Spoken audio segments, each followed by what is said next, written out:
So yo, hey, definitely tune in because we stay tuned. We have our Bucks guys coming, but let's go into this because I think this is something that we're going to have. A lot of people are interested in and watching. All of us fans.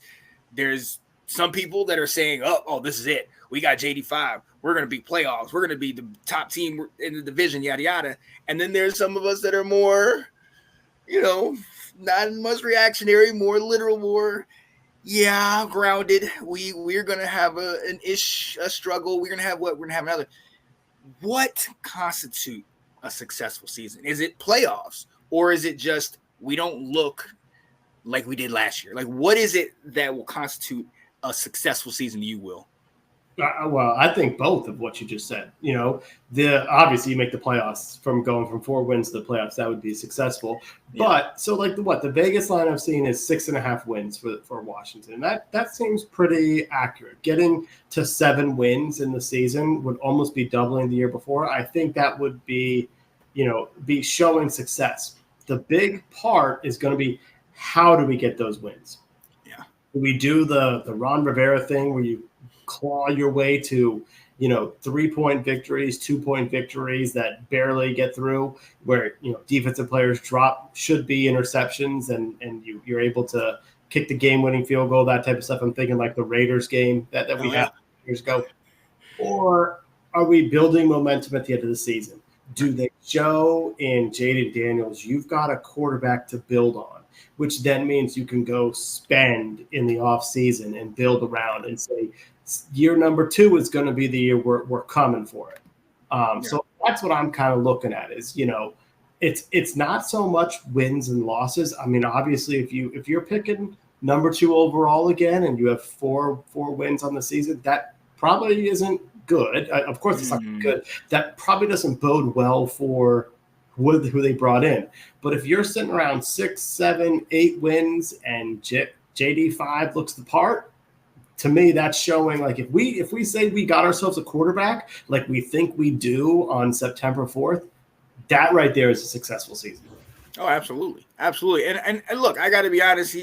We got Corey said we're going to finish in 3rd place, right above the Giants. Hey, and we kind of have talked about that. We've said that's kind of where we feel like we're going to be, right behind Dallas and Philly. But I got to be honest, man. Like, I really kind of feel like we already are having a successful season, and it's in the way that these guys are talking. And it's not the Terry McLaurins, who we know he's the nice guy. He's always going to say the nice thing, but it's in the Bobby Wagners and how they like and really are gravitating to these rookies. It's in the Zach Ertz and how they're really loving how like he said, JD5 he's ready to go. He's going to be a star in week 1. Like, that is what I love. The fact that these guys are excited to be in Washington. I mean, we talked about it all off season. Like, Bobby Wagner wants to come here. Ertz these guys want to come to Washington. We're even in the running for Brandon Ayuk. Like, what? But when you think about the culture, we talk about it all the time. The culture is changing, and it's totally flipping to the point where up until today, we haven't heard anything of any chatter or any nonsense in the media about our team. You know what I mean? We haven't heard any negativity. That whole thing, that we're not talking about the negative stuff, and we are actually looking forward to a season that we're optimistic that we can really make some strides this year. I don't think. I mean, obviously, like you said, playoffs or X amount of wins. That's easy to put on a board and say that's the goal we have to reach. But honestly, the fact that we can talk about our team around this league and people aren't clowning us and joking, and they're actually saying, yeah, you guys got you're a nice quarterback. You guys look at that. Look at those linebackers. That to me is success. That's a win. You know what I mean? I just feel like you and I have been in these circles, man. We've seen how people clown us for the name change and for, Dan Snyder and what quarterback can have this week. I finally feel, and again, cautiously optimistic, but I finally feel like, man, we are set. If we can keep JD5 healthy and keep some of these veterans on here to keep mentoring guys, the success is there. The fact that we got guys like an Austin Eckler that want to be in Washington and are hyped and ready for week 1, that's a success, man. So right now, I think we are definitely on track and definitely in the right stance. But we all want victories, obviously. We all want wins and everything like that. But I don't think, if we miss the playoffs or if we don't have a winning season, I don't think that constitutes being a failure. Exactly. No, you're right. Well, and the other thing is the noise is not just coming from around the DC area. It's being talked about nationwide. You've got Kay Adams talking about how she thinks Washington's a sleeper team. There's a couple other national guys saying that Washington's a team to watch, and everyone's watching, Jaden Daniels and being like, good gosh, this guy looks the part. And that's what makes it exciting. I think back to Alex is joining us watching in to like what happened with the Lions, and Alex could correct me on this. I don't know if in that first season with Jared Goff, if they made the playoffs, but they showed something. They showed like, hey, this ain't the same old Lions that we're used to. Right. And that may be the type of turnaround that we see from this season. There's been a lot of comparisons being made to CJ Stroud and the Texans and the fact that they brought in these new coaches and brought in these new systems, and look what they did. But you got to also remember, we're playing in the NFC East. We're playing Philadelphia twice a year. Yeah. Look at the division that the Texans are in. If we were playing in that division too, I'd say we might make the turnaround as well if I got to play the Jags and the Colts and the Titans, 6 times out of the year instead of who we play.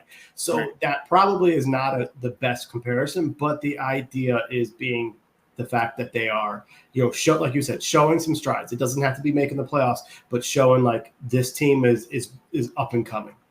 Oh, yeah. Absolutely.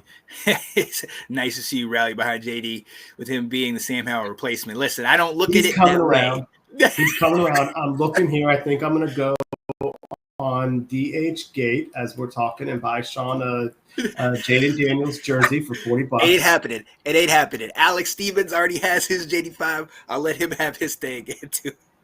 Oh, man. But yeah, Alex said, to your point, we were awful the first year with golf. That's how we got Hutchinson miss on a tiebreaker in year 2 before making it to last year. And that's the trajectory that we want. And I want that. Like, I don't eat that. Remember, think about that first year with golf where they went 4-13, just like similar to us. And then slowly they worked their way up to the point where they're now one of the top teams in the NFC by far. So that's something that I want from us. And I've told you that. I've told everybody that.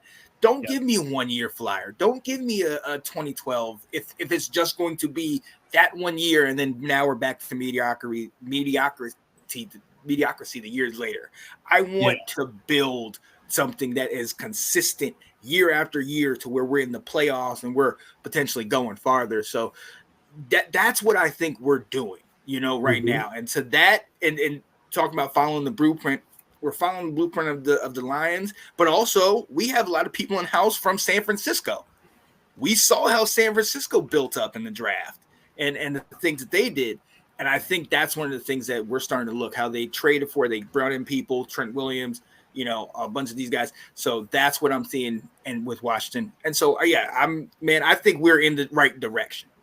Absolutely. And I can get you a Jaden Daniels jersey for $25. Oh my goodness. Oh, so cheap? Yeah, maybe they know he ain't the best.